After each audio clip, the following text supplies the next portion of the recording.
তুমি আমার ভালোবাসা পাওয়ার যোগ্য না অরিন্দম। কি আছে তোমার? টাকা পয়সা না আছে বাড়ি গাড়ি, আছে শুধু তো আত্মসম্মান আর এক রাজদম্ভ। আর অহংকার করে বলো আমি সুখে আছি। টাকা না থাকলে সুখে থাকা চায় না, শুধু মেয়ে ভোলানো কথা আছে মুখে। যেই দেখেছে আমার বাবা বড়লোক, আমার হাত ধরে তুমি উচ্চবিত্ত হয়ে যাবার লোভ সামলাতে না পেরে আমার সঙ্গে ভালোবাসার নাটক করছো। এত কিছু বলে শান্ত হলো তমা। অরিন্দম বেশ অবাক হলো, কারণ এই তমাকে চেনে না সে। বড্ড বেশি অচেনা লাগছে তমাকে তার কাছে। যে মেয়েটা দুদিন আগেও তার দেয়া কাচের চুড়িতে বেশি খুশি ছিল, তার মুখে এরকম কঠিন কথা বিশ্বাস হচ্ছে না অরিন্দমের। কাপা কাপা গলায় অরিন্দম বলল, কি হয়েছে তুমু? আমার উপরে কি রাগ করেছো তুমু? কি ভুল করেছি বলো? আমার তোমার এই রূপ আমার কিন্তু সহ্য হচ্ছে না। এই তো তুমু শোনা, বলো না কি হয়েছে। তমা রাগী গলায় উত্তর দিল, ন্যাকামি করছো তুমি। এতক্ষণ কি বললাম বুঝতে পারোনি তুমি? আমি এই সম্পর্ক থেকে মুক্তি চাই, শুনেছো? আমি মুক্তি চাই। বলে হুড়মুড় করে বড় বড় পা ফেলে বেরিয়ে গেল তমা। এইদিকে অরিন্দম শান্ত হয়ে তার যাওয়ার পানে তাকিয়ে আছে। তার কি করা উচিত সে বুঝতে পারছে না। ওর মাথা পুরো ফাঁকা হয়ে গেল। তমার বলা একটা কথাই মুখ দিয়ে আওড়ালো, মুক্তি চাই। সেই দিনের পর থেকে অরিন্দম আর তমার মধ্যে কোনো যোগাযোগ হয়নি। তমা রাখেনি যোগাযোগ। অরিন্দম অনেক চেষ্টা করেছিল তার প্রমোশনার সাথে কথা বলার জন্য, কিন্তু সে প্রতিবার ব্যর্থ হয়েছে। সেই দিনের পর থেকে তমার সাথে অরিন্দমের দেখা হলো 5 বছর পর, তাও আবার তমার চাকরির সূত্রে। তমার চাকরির খোঁজে অরিন্দমের অফিসে এসেছিল। অরিন্দম বেশ অবাক হলো। যার বাবার নিজের 3-4টে কোম্পানি আছে, সে আজকে তার কোম্পানিতে চাকরির জন্য এসেছে। অরিন্দম দেখলো তমার মুখখানা বেশ বদলে গেছে। চোখের নিচে ডার্ক সার্কেল পড়েছে, মুখে ডার্ক স্পট পড়েছে। যে মেয়ে লিপস্টিক ছাড়া বের হতো না, সে আজ কোনো মেকআপ ছাড়াই বিষণ্ণ মুখে চাকরির খোঁজ করছে। অরিন্দম জেনে বুঝে তমাকে চাকরিটার জন্য অ্যাপয়েন্টমেন্ট করলো, যাতে সে প্রতিশোধ নিতে পারে। তার প্রতিটা চোখের জলের মূল্য সে ঠিক তমার কাছ থেকে নেবে। এতগুলো বছর তার জন্য নির্ঘুম রাতের চোখের বিসর্জনের দাম নেবে। তমা বেশ কয়েকদিন চাকরি করার পর বুঝতে পারলো আসলে তাকে অ্যাপয়েন্টমেন্ট করা হয়েছে তার উপর প্রতিশোধ নেয়ার জন্য। কিন্তু তমা সবকিছুই হাসি মুখে মেনে নিয়েছে। তার কোনো অভিযোগ নেই। এমন হাবভাব দেখাচ্ছে মনে হচ্ছে যেন সে জানতো এমন কিছুই হবে। আসলে সে এটা আশা করেছিল। কোথাও না কোথাও তমা জানতো এরকম কিছুই হবে। তমা আর প্রিয়া দুজন একটা কফি শপে বসে কফি খাচ্ছিল আর দুঃখ ভাগাভাগি করছিল। ঠিক তার একটা টেবিল পেছনে অরিন্দম একটা ক্লায়েন্টের সাথে দেখা করতে এসেছিল। প্রিয়া বলছিল, তুই কেন বলে দিচ্ছিস না অরিন্দমকে সব সত্যি কথা? কি সত্যি কথা বলবো প্রিয়া? এই যে তুই অরিন্দমের জন্য অরিন্দমের চোখে নিজেকে খারাপ বানিয়েছিস, এসব কথা বাদ দে না। এই কথা উঠলেই তো এড়িয়ে যেতে চাস কেন? কেন বলে দিচ্ছিস না ওকে অরিন্দম তোকে ভুল বুঝছে? ওর ভুল বোঝানোর জন্য এত নাটক। কি চাইছিস তুই? সত্যি কথা বলতে কিছুই চাইছি না। কেন তুই চাস না? ভালোবাসলেই বুঝি চাইতে হবে? বিনিময়ে ভালোবাসা পেতেই হবে?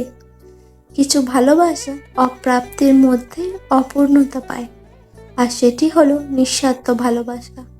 আমিও তাকে ভালোবাসার জন্য ভালোবাসি, কোনো চাওয়া পাওয়া নেই তাতে। সত্যি কি কোনো চাওয়া পাওয়া নেই? তোর কথার মানে বুঝলাম না। সত্যি যদি চাওয়া পাওয়া না থাকে তবে কাকুর পছন্দ ছেলেকে বিয়ে করিসনি কেন? আর কেনই বা তুই নিজের উপার্জনের টাকার মধ্যে নিজেকে চালাস? নিজের বাবা 3-4টা কোম্পানি ছেড়ে, এমডির পদ ছেড়ে অরিন্দমের কোম্পানিতে কাজ করছিস। সেখানে যে তোকে প্রতিনিয়ত অপমান করে, কেনই বা তুই মুখ বুজে সব সহ্য করছিস আমায় বল? তুই ভুলে যাচ্ছিস আমরা বাহিরে আছি। তুই প্লিজ আস্তে কথা বল। সবাই আমাদের দিকে দেখছে। আমি বিলটা পেমেন্ট করে আসছি।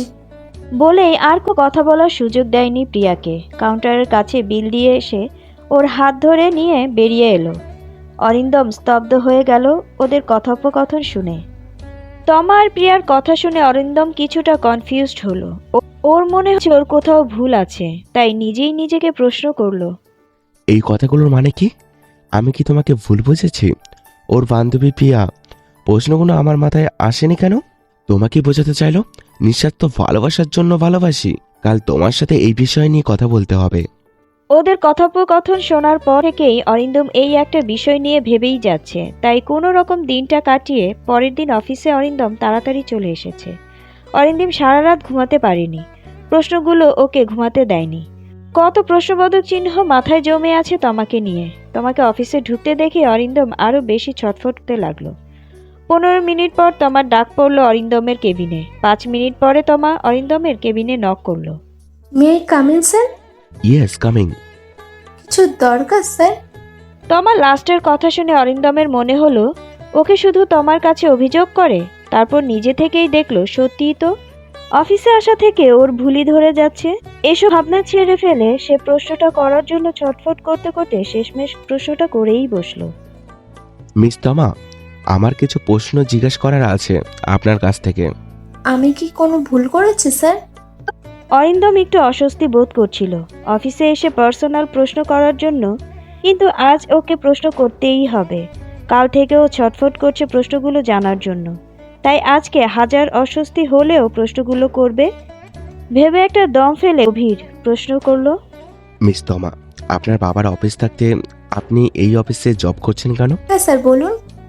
তমা বেশ চমকে গেল হঠাৎ এইরকম একটা প্রশ্ন শুনে অরিন্দমের মুখে। সে বুঝতে পারছে না কেন হঠাৎ এই বিষয়ে মাথা ঘামাচ্ছে অরিন্দম।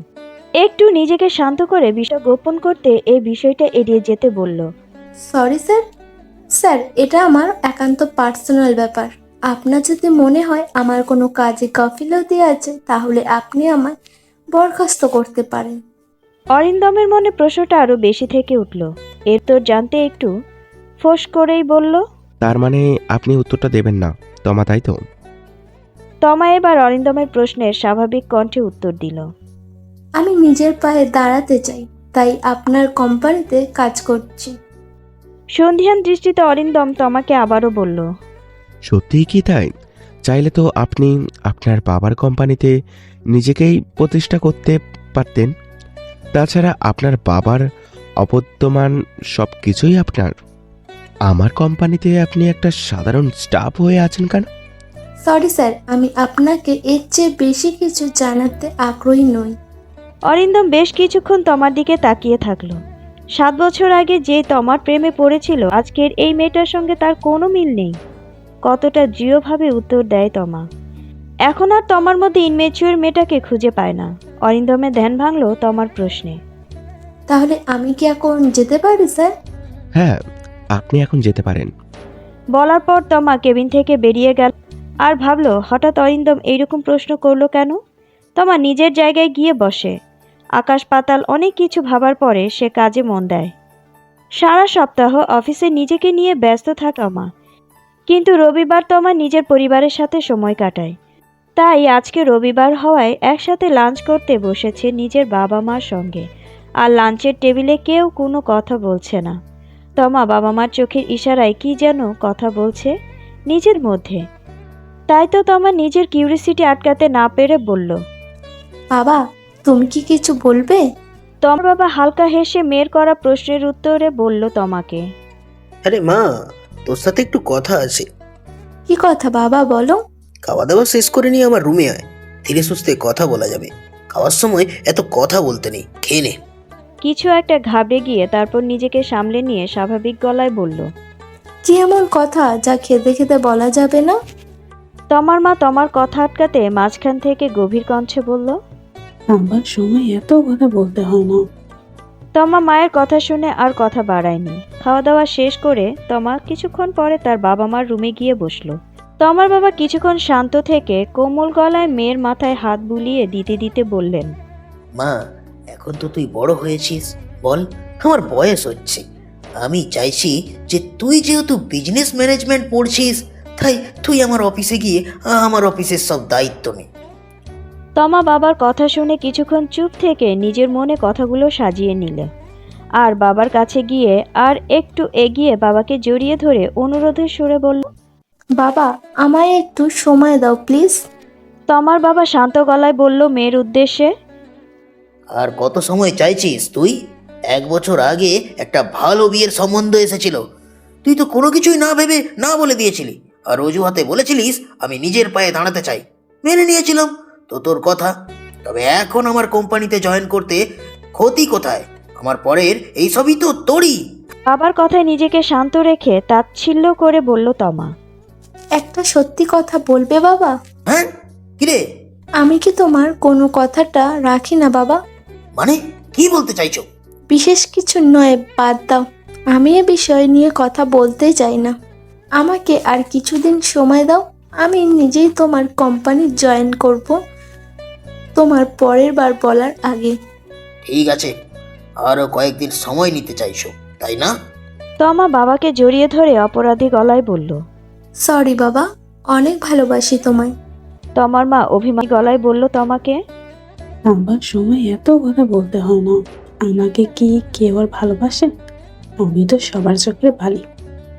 আমায় কেউ ভালোবাসে না। তমা বাবাকে ছেড়ে মাকে খুব জোরে জড়িয়ে ধরে বলল।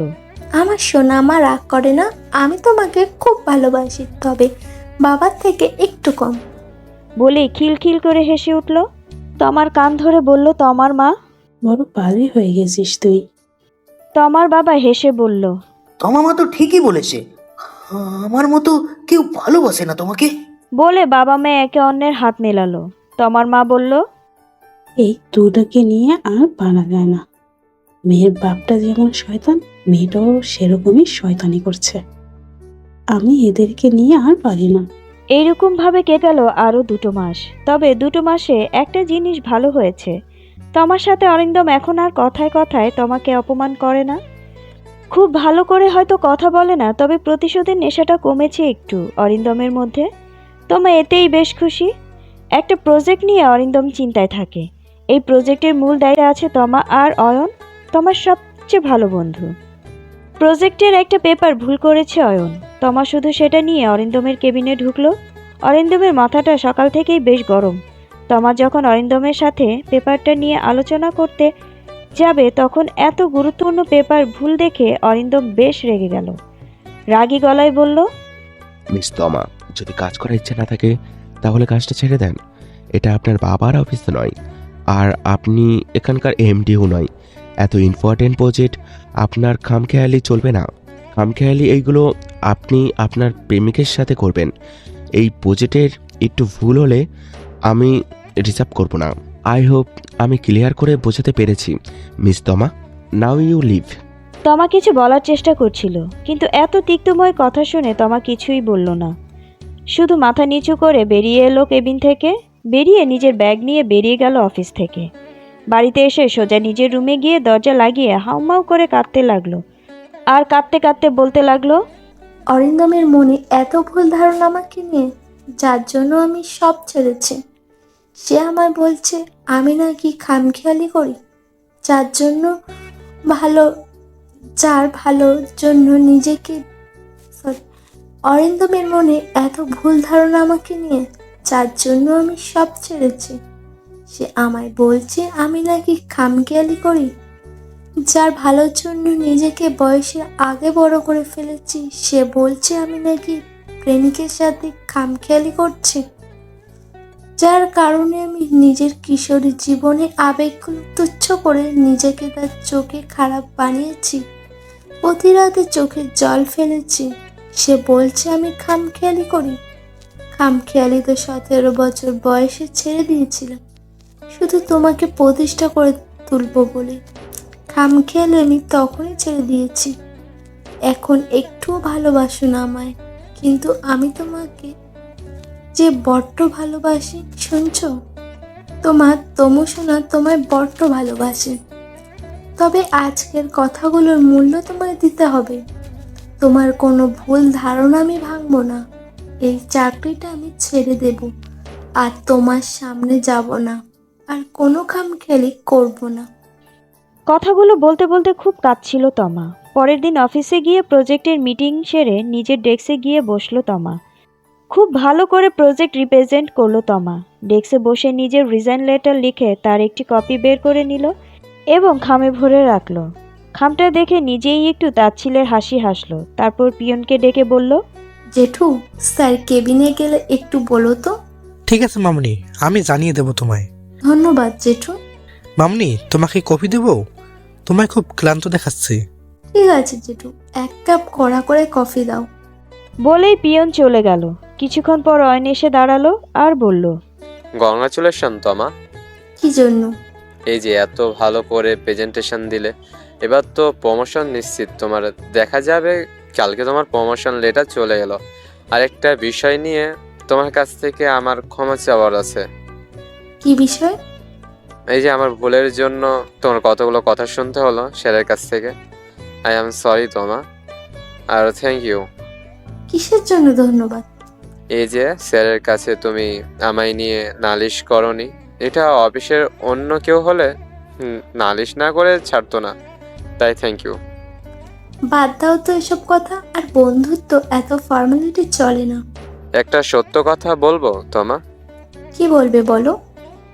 সত্যি তোমার মতো এত ভালো কাউকে দেখিনি। এত ভালো হতে নেই তোমা, এত ভালো হলে কষ্ট পেতে হয়। তমা একগাল হেসে অরিন্দমের দিকে তাকিয়ে বলল, সত্যি, আসলে তুমি ভালো বলে সবাইকে ভালো ভাবো, এই আর কি। তোমাকে একটা কথা বলাই হয়নি। কি? এই যে আমি স্যারকে বলে দিয়েছি যে পেপারে ভুলটা আমার ছিল। পেছন থেকে আর একজন কলিগ অয়নকে ডাকায় অয়ন আসি বলে চলে গেল। তমা একটু হাসলো আর মনে মনে বলল, চাকরিটা তো আমি ছেড়ে দিচ্ছি, তাই আমার প্রমোশনের দরকার নেই। তমা এমন আকাশ পাতাল ভাবছিল, তখন অরিন্দম তমার ডেস্কে এসে তমাকে কংগ্রাচুলেশন বলল আর বলল ডিল ফাইনাল হয়ে গেছে। সবাই এসে তমাকে কংগ্রাচুলেশন বলল। সবাই ডিলটা ফাইনাল হওয়ার জন্য হাততালি দিল। অরিন্দম বলল, তোমা একটু পরে আমার কেবিনে এসো তো। নিজের কেবিনে চলে গেল তমা। সবাইয়ের সাথে কথা বলে একটু পরে অরিন্দম কেবিনে গেল। হাতে নিয়ে গেল resign letter. May I come in sir? Yes, coming. তোমা বসো, তোমার সাথে কিছু জরুরি কথা ছিল। তমা প্রথমে একটু চমকালো। এতদিন পর অরিন্দমের মুখে মিস তমা থেকে শুধু তমা নামটা শুনে তবু নিজেকে সামলাতে গম্ভীর গলায় বলল, স্যার, আমারও কিছু দরকার আছে আপনার সাথে। কি দরকার বলো। না স্যার, আপনি আগে বলুন কি জরুরি কথা আছে।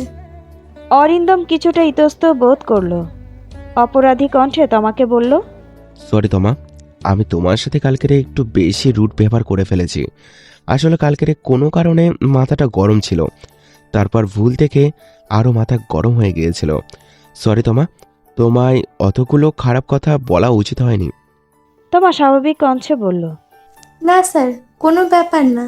আপনি আমার অফিসের বস, আমার কাছে ক্ষমা চাইবেন না, এটা আমার জন্য খুব লজ্জাজনক ব্যাপার। স্যার, আপনি আর কিছু বলবেন?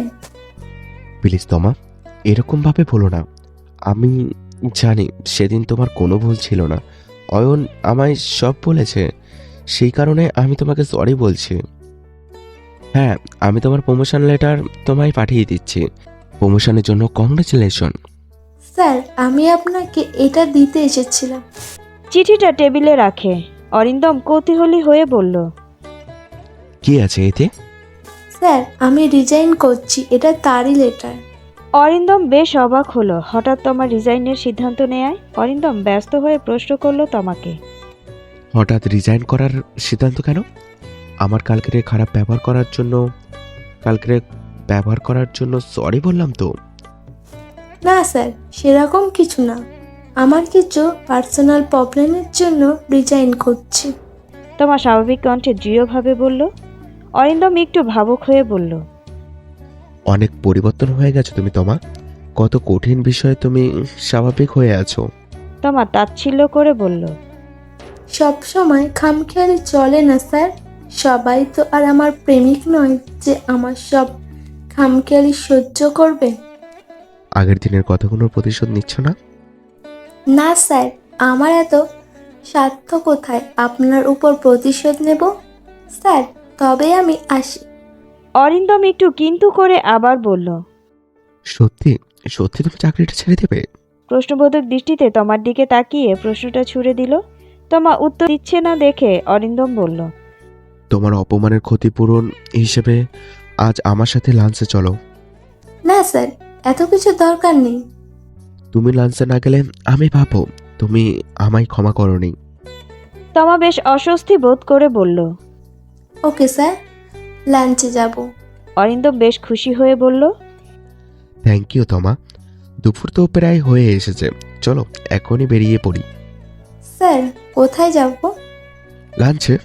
তুমি তো এক্ষুনি রাজি হলে। স্যার ক্যান্টিনে গেলেই তো হয়। কেন, আমার সাথে বাইরে যেতে সমস্যা আছে? কিছুটা অস্বস্তি হলেও নিজেকে স্বাভাবিক রেখে স্বাভাবিক গলায় বলল, না স্যার, তেমন কিছু না। তাহলে এসো, আমি গাড়িতে অপেক্ষা করছি। অরিন্দম কেবিন থেকে বেরিয়ে যাওয়ার পর তমা কোনো উপায় না পেয়ে বাধ্য হয়ে অরিন্দমের গাড়িতে গিয়ে বসলো। অরিন্দম বলল, সিট বেল্ট পরে নাও তমা। তমা এতক্ষণ পরে খেয়াল করলো অরিন্দম ওকে তুমি করে সম্বোধন করছে, আর মিস তমা বলা বাদ দিয়ে শুধু তমা বলে ডাকছে। তমার এই ব্যাপারটা বেশ খুশি হলো, গোপনে কিছুটা হাসলো। অরিন্দম গাড়ি স্টার্ট দিল, গাড়িটা একটা ধাবার সামনে দাঁড় করালো। গাড়িটা একটা সাইডে রেখে অরিন্দম গাড়ি থেকে নামলো আর তমাকে নামতে বলল। গাড়ি থেকে নেমে একটু অবাক হলো, কারণ এই ধাবায় অরিন্দমের সাথে একবার এসেছিল ওদের রিলেশন থাকাকালীন। তাছাড়া অন্য সময় তমা মাঝে মাঝে এখানে বসে খাওয়া দাওয়া করে, বিশেষ করে যখন অরিন্দমের কথা বেশি মনে পড়ে তখন ছুটে আসে। বড় বেশি ভালোবাসে যে তমা তার অরিন্দমকে। তমার ভাবনায় ছেদ পড়ল অরিন্দমের কথায়। অরিন্দম বলল, কোন জগতে হারিয়ে গেলে তমা? চলো ওই টেবিলে গিয়ে বসি। কিছু মনে না করলে একটা কথা বলবো? হ্যাঁ বলো, কি বলবে?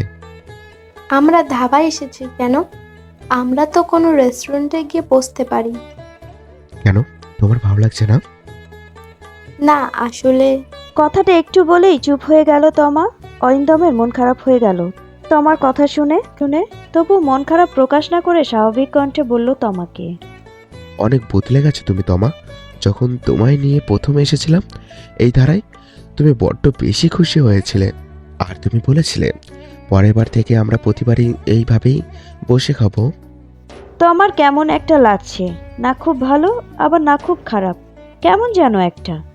এটা যে অরিন্দমের ওর কথা মনে আছে, তবুও নিজেকে সামলে বলল তমা, স্যার তাহলে আর আমরা খাবার কিছু অর্ডার করি?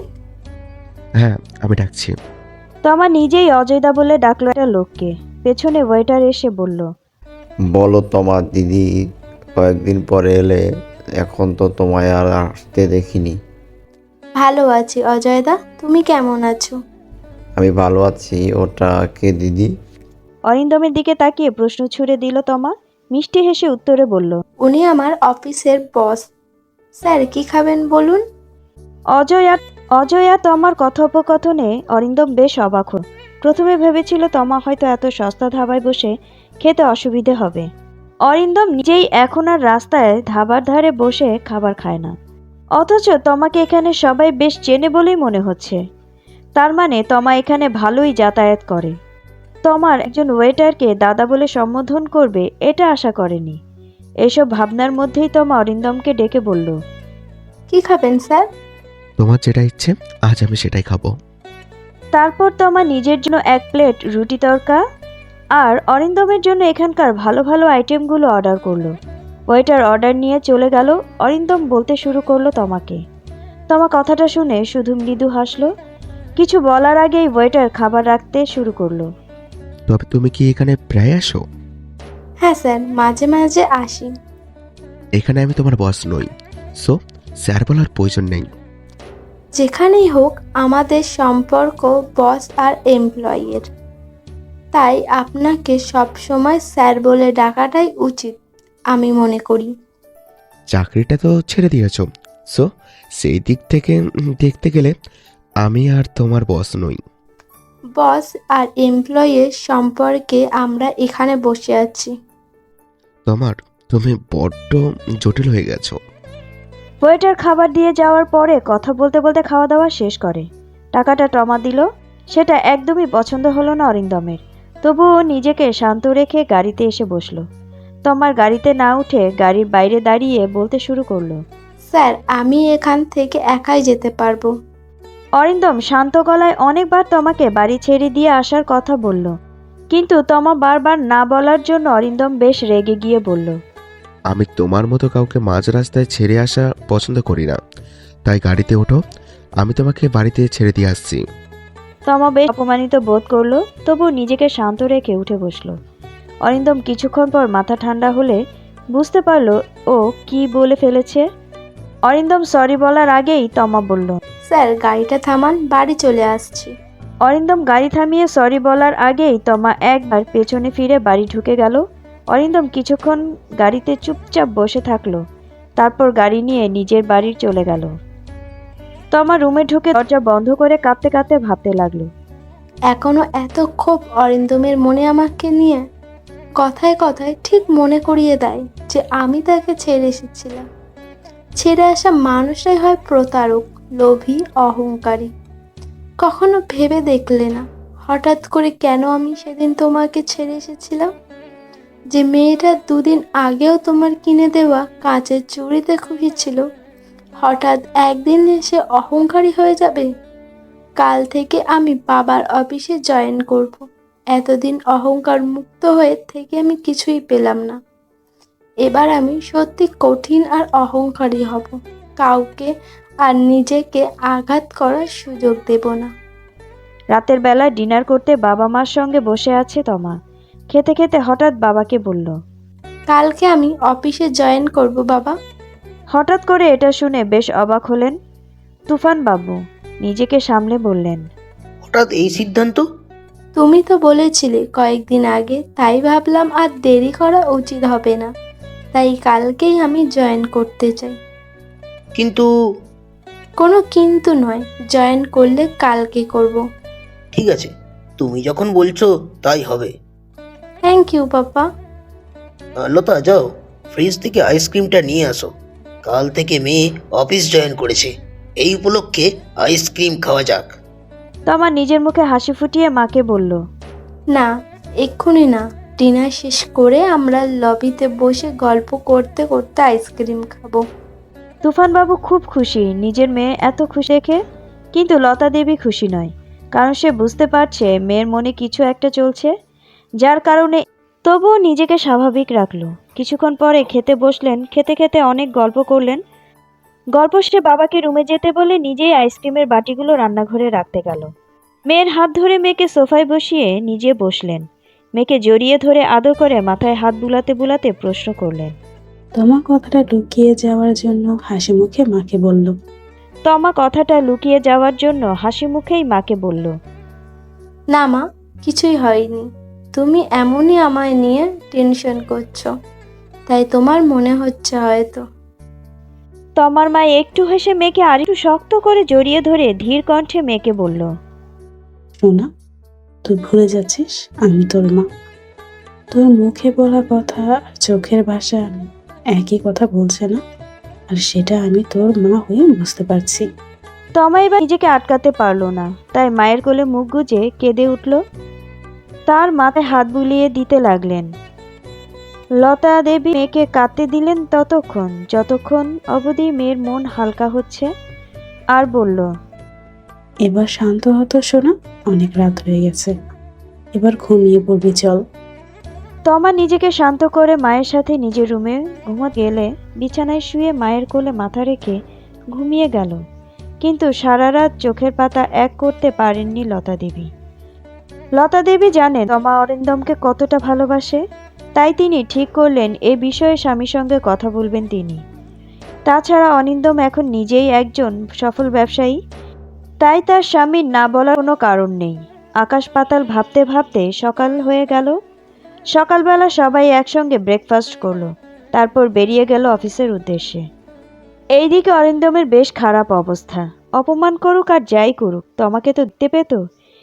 এইটুকু বিষয় নিয়েই তো বেশ খুশি ছিল, কিন্তু তমা অফিস ছেড়ে দেয় সেটাও হচ্ছে না। অরিন্দম অনেক ভেবে ঠিক করলো সে প্রিয়ার সাথে দেখা করবে। তাহলে হয়তো সেই কফি শপের সেই সব কথার মানে পরিষ্কার হবে। অরিন্দমের মনে অনেক প্রশ্ন জমে আছে, সেটা পরিষ্কার হওয়া দরকার খুব তাড়াতাড়ি। তাই অরিন্দম তার বন্ধু অজয়কে ফোন লাগালো। 2-3টা রিং হওয়ার পরেই ফোনটা রিসিভ হলো।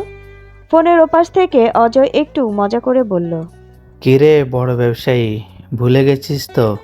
হঠাৎ আজকে আমাকে স্মরণ করার কারণ জানতে পারি কি? অজয়, তোর একটা হেল্প লাগবে। এজন্যই ভাবি হঠাৎ ব্যবসায়ী মানুষ আমার কথা মনে পড়ার কারণ কি? তো কি হেল্প করতে পারি ব্যবসায়ী মানুষ? অজয়, আমার একটু তোমার বান্ধবীর প্রিয়ার নাম্বারটা জোগাড় করে দিতে পারবে? হঠাৎ এতদিন পর তোমার কথা কোথা থেকে এলো? তোমার বান্ধবীর নাম্বার দিয়ে তুই কি করবি? আর যে মেয়েটা তোকে ছেড়ে চলে গেছে তাকে নিয়ে এখন এত মাতামাতি কিসের? এতক্ষণ ইয়ার্কি করলেও এবার রেগে গিয়ে কথাটা বলল অজয়। অরিন্দম একটু বিচলিত হয়ে ফোনে অপর পাশে থাকা অজয়কে আবার বলল, ঠিক আছে, তুই কালকে পেয়ে যাবি। অজয়, আমি তোর সব প্রশ্নের উত্তর পরে দেব। আগে আমার পিয়ার নাম্বারটা জোগাড় করে দিয়ে প্লিজ। ঠিক আছে, ঠিক আছে, আমি কলটা রাখছি অজয়। নিজের খেয়াল রাখবি, আর পরে আমাকে সবটা খুলে বলিস, কেমন? রাখছি তাহলে। ফোনটা রেখে অরিন্দম কিছুটা নিশ্চিন্ত হলো। তারপর নিজের কাজে মন দেওয়ার চেষ্টা করলো, কিন্তু কিছুতেই মন বসছে না কাজে। আবার এটা ভেবে নিজেকে সান্ত্বনা দিল, ভাবলো কালকে সবটাই পরিষ্কার হয়ে যাবে। এভাবেই নিজেকে শান্ত করলো অরিন্দম। পরের দিন অজয় দুপুর 12টায় ফোন করলো অরিন্দমকে, বলল নাম্বারটা সে পেয়ে গেছে। অরিন্দম বলল তাহলে তাকে মেসেজ করে দিতে, তাই করলো। অরিন্দমকে মেসেজ করে নাম্বারটা পাঠালো, ফোন করে আর বলল পরে যেন তাকে সব খুলে বলে। অরিন্দম বল খুব তাড়াতাড়ি জানাবে তাকে, বলে ফোনটা রাখলো। অরিন্দম প্রিয়ার নাম্বারে ফোন করলো। 4 বার রিং হওয়ার পর ফোনটা রিসিভ করলো প্রিয়া। হ্যালো, কে বলছেন? হ্যালো, আপনি কি পিয়া বলছেন? হ্যাঁ, কিন্তু আপনি কে? আমি অরিন্দম বলছি। এইদিকে প্রিয়া চিন্তায় পড়ে গেল। প্রিয়া মনে মনে বলল সে যে অরিন্দমের কথা ভাবছে, ফোনের ওপাশে সেই অরিন্দম। ফোনের ওপাশে থেকে অরিন্দম বলে উঠল, হ্যালো, হ্যালো পিয়া, শুনতে পাচ্ছেন? হ্যাঁ, শুনতে পাচ্ছি। আপনি কি অরিন্দম দা বলছেন? হ্যাঁ, আমি সেই অরিন্দম দা বলছি। এত বছর পর আমার সাথে যোগাযোগের মানে কি? আসলে তোমার সাথে আমার একটু কথা আছে, যদি কিছু মনে না করো তাহলে আমরা দেখা করে একটু কথা বলতে পারি কি? বিস্ময় নিয়ে জিজ্ঞেস করলো প্রিয়া অরিন্দমকে। আরও একতরফা বিস্মিত হয়ে জিজ্ঞেস করলো প্রিয়া, আমার সাথে আপনার কি এমন দরকার যে দেখা করে কথা বলতে হবে? আসলে দরকারটা তোমাকে নিয়ে। কফি শপে আমি তোমাদের সব আলোচনায় শুনেছিলাম, কিন্তু কথাগুলোর মানে বুঝতে পারিনি। তাই আমার মনে অনেক প্রশ্ন জমে আছে, যার উত্তর মানে তুমি আর তোমার ওই বান্ধবী দিতে পারবে, কিন্তু তোমা আমায় কোনো কিছুই বলবে না। তাই তোমার কাছ থেকে জানতে চাইছি। কথাটা অনেক অনুরোধের সুরে বলল অরিন্দম। তাই আর না করতে পারিনি। হ্যাঁ বলার আরেকটা কারণও আছে, আর সে কারণটা হলো তোমার এত কষ্ট দেখতে পারছে না, তাই কষ্ট দূর করার জন্য একটা সুযোগ এসেছে। সে সেটা হাতছাড়া করতে চায় না। নিজের ভাবনা চিন্তা শেষ করে বলল প্রিয়া, ঠিক আছে, বিকেল 4টার সময় আমরা সেই কফি শপে দেখা করছি। আপনার কোনো অসুবিধা নেই তো অরিন্দম দা? অরিন্দম চট করে উত্তর দিল, না, কোনো অসুবিধা নেই, থ্যাংক ইউ দেখা করার জন্য। তাহলে ফোনটা রাখছি, বিকেলে কফি শপে দেখা হচ্ছে। এইদিকে তমা অফিসে ছটফট করছে আর ভাবছে অরিন্দমের অফিসে কাজ করে তো অন্তত অরিন্দমকে 2-4 বার দেখতে তো। এসব ভেবে আরো অস্বস্তিতে ছটফট করছে তমা। অনেকবার নিজেকে বুঝিয়ে শান্ত করলো তমা। একটু পরেই তুফানবাবু এসে বললেন লাঞ্চের টাইম হয়ে গেছে, তাই একসঙ্গে লাঞ্চ করে নিতে। তমা ঘুরিয়ে পেঁচিয়ে না বলল, জোর করেও লাভ হয়নি। প্রতিবারের উত্তর একই কথা, আমি পরে খেয়ে নেব, তুমি খেয়ে নাও। আর কোনো উপায় না পেয়ে তুফানবাবু নিজেই কেবিনে চলে গেলেন। বিকেল হওয়ার আগেই অরিন্দম কফি শপে চলে এলো। অরিন্দম ভাবলো অফিসে বসে ছটফট করার থেকে ভালো একটু আগে কফি শপে বসে অপেক্ষা করাই ভালো। অরিন্দম কফি শপে বসে থাকায় 1 ঘন্টা পরে প্রিয়া এলো। প্রিয়াকে দেখে অরিন্দম উঠে দাঁড়ালো। সৌজন্যের খাতিরে বলল অরিন্দম, কেমন আছো? আসতে কোনো অসুবিধা হয়নি তো? না, আসতে কোনো অসুবিধা হয়নি, ভালো আছি তো। আমায় এত আর্জেন্ট ডাকার কারণ অরিন্দম দা? চেয়ারে বসতে বসতে কথাটা বলল প্রিয়া অরিন্দমকে। অরিন্দম স্বাভাবিকভাবে বলল, কারণটা তো তোমায় বলেছিলাম ফোনে। হ্যাঁ, তুমি কারণটা বলেছিলে, তবে এত বছর পর হঠাৎ তোমাকে নিয়ে এত কিউরিসিটি কেন তোমার মনে? কফি শপে কি বলেছিলে যে ভালোবাসার জন্য ভালোবাসা তোমায়? তোমাদের খাপছাড়া কথার মানে বুঝতে পারিনি। তাই প্লিজ পিয়া, আমায় বলবে সেদিন হঠাৎ কি হয়েছিল যার কারণে তোমা আমার সাথে ব্রেকআপ করেছিল? অরিন্দম অনুরোধের স্বরে প্রিয়ার কাছে অনেক প্রশ্ন করে বসলো। সব শুনে প্রিয়া একটা দীর্ঘশ্বাস ফেলে কিছুক্ষণ শান্ত থেকে বলতে শুরু করলো, তোমাদের যেদিন ব্রেকআপ হয় ঠিক তার 2 দিন আগে তোমরা দেখা করেছিলে, মনে আছে? সেদিন রাস্তায় তোমাদের দুজনকে একসাথে কাকাবাবু দেখে নিয়েছিল। বাড়ি গিয়ে শুরু হয় তোমার উপর ঝড়ঝাপটা। তুমি বোধহয় জানতে কাকাবাবুর সোর্স কত। কয়েক ঘন্টার মধ্যেই তোমার সম্পর্কে সব কিছু খবর নিয়ে ফেলেছিল কাকাবাবু। তোমার সেদিন অনেক বোঝানোর চেষ্টা করেছিল, কিন্তু কাকাবাবু কিছুই মানেননি। এক পর্যায়ে কাকাবাবু নিজের মাথা দিব্যি দিয়ে তোমার থেকে দূরে যাওয়ার জন্য বাধ্য করে। আর তোমার সবচেয়ে ভালোবাসার মানুষ হলো কাকাবাবু, তাই কাকাবাবুর ক্ষতি চাই না। তাই তো তার 2 দিন পরে তোমার কাছে কি সুন্দর অভিনয় করেছিল, যাতে তুমি কষ্ট পাওয়া আর প্রতিশোধের আগুনে তুমি নিজেকে প্রতিষ্ঠা করে তুলতে পারো। তার মধ্যে তোমার চোখে খারাপ হতেও রাজি ছিল। তোমাকে সফল মানুষ বানিয়ে দিয়েছে, শুধু নিজেই সব কষ্ট মুখ বুজে সহ্য করেছে তোমা। এই কয়েক বছরে তোমাকে বলেছি কতবার তোমাকে সব সত্যিটা বলে দিতে, কিন্তু তোমার প্রতিবারের উত্তর কি ছিল বলেছিল জানো? ভালোবেসেই পেতে হবে তার কি মানে? ও তোমায় পাওয়ার জন্য ভালোবাসেনি, ভালোবাসার জন্য ভালোবেসেছে। ভালোবাসায় যদি শুধুই স্বার্থ থাকে তাহলে সেটাকে ভালোবাসা বলে না। ভালোবাসলে নিঃস্বার্থভাবে ভালোবাসতে হয়। অরিন্দম, তোমার নিঃস্বার্থ প্রেমিকা হয়ে ওঠার জন্য নিজেকে অনেক কষ্ট পেয়েছে। কথা বলার পর প্রিয়া শান্ত হয়ে আবার একটা দীর্ঘশ্বাস ছাড়ে। সব জানার পর স্তব্ধ হয়ে গেল অরিন্দম। ভাবতেই পারিনি এত কষ্ট সহ্য করেছে ওর জন্য তমা। বেশ কিছুক্ষণ দুজন নীরব থেকে প্রিয়া আবার বলতে শুরু করলো। এই কয়েকটা বছর তোমার নিজেকে বড্ড বেশি পাকাপোক্ত বানিয়ে ফেলেছে। মাঝে মাঝে আমিও ওকে বুঝতে উঠতে পারি না। তোমার সফলতার পেছনে তোমার অনেক পরিশ্রম আছে। তোমার কোম্পানি যখন প্রথম অর্ডার পেয়েছিল তখন তুমি হয়তো ভেবেছিলে যে তুমি তোমার যোগ্যতায় পেয়েছো, কিন্তু তা নয়। তোমার বড় অর্ডারটার জন্য গ্যারেন্টার ছিল। একটা ছোট কোম্পানি এত বড় অর্ডার কোনো বড় কোম্পানি এত সহজে দেবে না। এই কোম্পানির অ্যাডমিন তোমার পূর্ব পরিচিত, তাই তোমার রিকোয়েস্টে করেছিল যাতে তোমাকে অর্ডারটা দেওয়া হয়। গ্যারেন্টি হিসেবে বলেছিল এই অর্ডারটা কোনোভাবেই সাপ্লাই না করতে পারলে লসের পুরো টাকাটা তোমাদের কোম্পানি দেবে। কাকুর কোম্পানির 40% তোমার নামে করা আছে। কোম্পানির 40%-এর মালিক হওয়ার পরেও অতিরিক্ত বিলাসবহুল জীবনযাপন করে না তোমা। যখনই আমাদেরকে ট্রিট দেয় তখনই একটা ফুটপাতে ধারায় নিয়ে যায়। প্রিয়ার কথার মাঝখানে অরিন্দম বলে উঠল, তোমা এখন যে কোম্পানিতে জয়েন করেছে সেই কোম্পানির অ্যাড্রেসটা দাও প্রিয়া প্লিজ, আর তোমার বাবার নাম্বারটাও দিও। প্রিয়া কিছুটা থমকে গেল হঠাৎ অরিন্দমের এরকম আচরণে। তবুও ও নিজেকে শান্ত করে অরিন্দমকে অ্যাড্রেস আর তোমার বাবার নাম্বারটা বলে দিল। প্রিয়া অরিন্দমকে বলল, প্রিয়া তুমি কফি খাও, আমার একটু দরকারি কাজ আছে, তাই আমাকে এখনই বের হতে হবে। আর প্রিয়া তোমাকে অনেক অনেক ধন্যবাদ। বলার পর একটা ওয়েটারকে কিছু টাকা দিয়ে প্রিয়াকে দেখিয়ে বলল, ম্যাডামের যা লাগে সেইগুলো দিয়ে দেবেন। বলেই তাড়াহুড়ো করে বেরিয়ে গেল। গন্তব্য তোমার অফিস। ফুল স্পিডে গাড়ি চালিয়ে গন্তব্যে পৌঁছলো।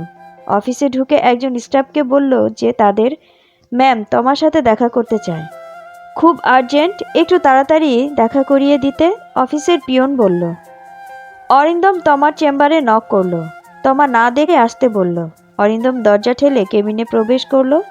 তোমার চোখ তুলে দেখলো অরিন্দমকে। অরিন্দম তোমার কাছে গিয়ে তোমাকে চেয়ার থেকে তুলে তোমাকে জড়িয়ে ধরলো। অরিন্দম তোমার অবাক হয়ে কিছুক্ষণ শান্ত হয়ে থাকলো। কিছুক্ষণ পরে সব মাথায় আসলে তোমা নিজেকে ছাড়িয়ে নিয়ে বলল, স্যার আপনি এখানে? অরিন্দম আর তোমাকে খুব জোরে জড়িয়ে ধরলো আর বলতে লাগলো, আমি তোমার কোনো স্যার নই, আমি তোমার অরিন্দম, শুধু তোমার অরিন্দম। কাউকে এত ভালোবাসতে নেই, বুঝলে তবু শোনা, আর কাউকে কখনো এত ভালোবেসো না। অরিন্দমের হঠাৎ এইরকম আচরণে প্রতিক্রিয়া দিতে ভুলে গেল, তবু নিজেকে সামলে বলল, তোমা হঠাৎ এমন করছেন কেন? আমি সব জেনে গেছি তোমা, প্লিজ আর এরকম করো না। অনেক অনেক সরি তবু শোনা, বুঝতে পারিনি তুমি আমার জন্য এত কিছু করেছো। কে বলেছিল আমার নিঃস্বার্থ প্রেমিকা হতে? এই স্বার্থপর হলে কি হতো? সব কষ্ট একাই সহ্য করছো।